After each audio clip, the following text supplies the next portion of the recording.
Daniel's mother could not believe that her son was divorcing Eden. From her point of view, this marriage was perfect. She had known Eden since childhood. The girl was the only daughter of wealthy parents. Her father was the chief engineer of a factory, and her mother was a doctor. From childhood, Eden had everything, but all this did not spoil the girl. She grew up very goal-oriented, and she always knew what she wanted. "That's the kind of wife you need," his mother convinced Daniel back then. "Life is hard now, and with Eden you'll never be in trouble. She's a smart, beautiful girl, not like your Kelly." Kelly's family lived next door. Her father used to drink, and her mother worked 2 jobs. On chance encounters, Kelly, quiet as a mouse, always looked at Daniel with such bright and amorous eyes that the boy involuntarily smiled back at her. At such moments, Kelly seemed to him an extraordinary beauty. Daniel saw how tiny and thin Kelly was, and he always wanted to give her a shoulder to lean on. At first, he just talked to the young neighbour, then he began to visit her, and then the time came when they became inseparable. That was when Daniel's mother started to worry. She was friends with Eden's parents and thought that her son had every chance of having an affair with a decent girl. Of course, it would not be difficult for Eden to find a more promising groom, but Daniel was a handsome, tall guy. He was a college student, he didn't smoke, did not drink, and was very decent. Knowing all these virtues of her son, the woman thought he should fight for Eden. "Why should I be interested in her?" exclaimed Daniel. "I won't find better than Kelly. She'll graduate this year, and we'll—" Daniel's mother hastily interrupted her son and tried to move the conversation to another topic, because there was nothing more terrible for her than the words, "and we'll get married." And then after graduation, Kelly suddenly disappeared. At first her mother said she had gone to visit a girlfriend for a month or 2, and then she proudly informed Daniel that her daughter had enrolled in a high-profile college. "She's in the philological department." She said the unfamiliar words almost syllable for syllable. "Don't bother her. Let her study in peace. Her whole fate now depends on her studies." Deep down, Daniel was shocked that Kelly had left him unexpectedly. Of course he wouldn't interfere with her studies, and they could call and text each other and meet on vacations. But Kelly had decided to break up with him.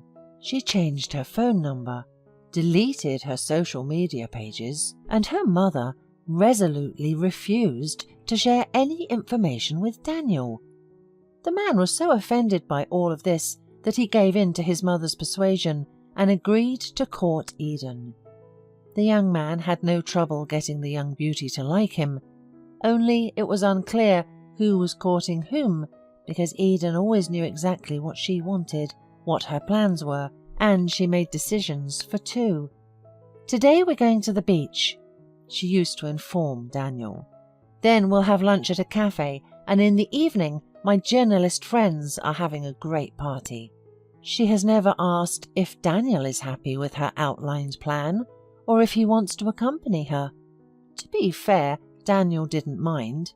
Eden's acquaintances were interesting people, and all sorts of exhibitions and concerts that the girl chose really deserved attention. Their own wedding, Eden also planned perfectly. "Let's get married before the new year and go to the Emirates. I looked out for such a nice hotel there, like an oriental palace, and the sea is just a few steps away." Daniel didn't even have to say that it was too expensive. The wedding trip was paid by Eden's parents, who had decided to do everything to make it memorable for the young couple. Eden went to work at a pre-arranged place. Especially for her, the position of deputy director for social issues was created. Daniel became an art director in one of the city cultural centres. Life was intense. The spouses rarely spent evenings at home. When Daniel had no events, they were always going somewhere. If not for a play, then for a party. If not to the gym, then to a restaurant. Daniel did not admit to anyone that he longed for those quiet evenings when he and Kelly would drink tea in the kitchen and talk about the most intimate things, when they could turn on a movie, get under the same blanket, and enjoy the fact that they were near each other, that it was raining outside the window, and that tomorrow was Sunday, and there was no hurry anywhere. In general, Daniel's mother thought that her son had made a wonderful choice, but there was something that saddened the woman. "I wish I had a grandson or granddaughter," she used to say. "I'm not getting any younger. In the summer, I'd take the baby to my summer cottage. You'd go on vacation." "No, no, no," objected Eden, not directly to her mother-in-law, but later to Daniel. "These old people always say that they are ready to babysit their grandchildren, but in reality, they will come to visit, give a toy, and that's it.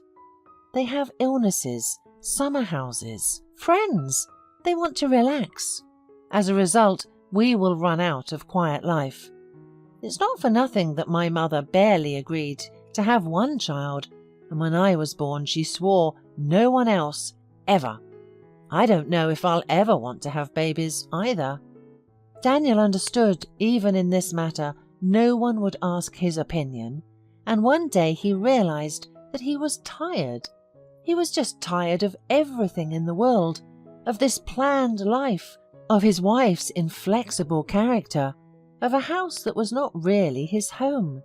And then he suddenly announced to his wife that he was filing for divorce. Eden was taken aback.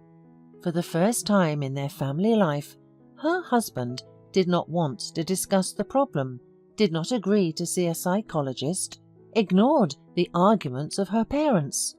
He just lay on the couch and with his hands behind his head, to all her exhortations to him, said that he was fed up with everything and had already decided.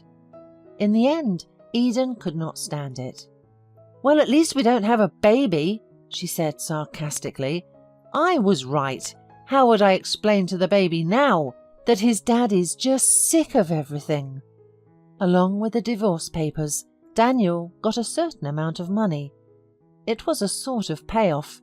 If there was anything Eden and her parents were grateful for, it was that Daniel decided not to divide the property. Everything was left to his ex-wife. Daniel packed his bag, drove to the train station, and went far away from here. The man was sure that he would not be unemployed in another state. And indeed, Daniel found a job fairly quickly. Soon he opened his own holiday agency, and even his mother came to terms with the fact that her son had made such a sharp turn in his fate. One day, his agency received an order for a birthday greeting for a 6-year-old boy on Christmas Eve, but there was not a single available animator in the agency. Daniel was about to refuse the order, but imagining how on Christmas Eve the boy's father and mother would be calling other agencies and would hear that they had been late, he decided not to upset the boy.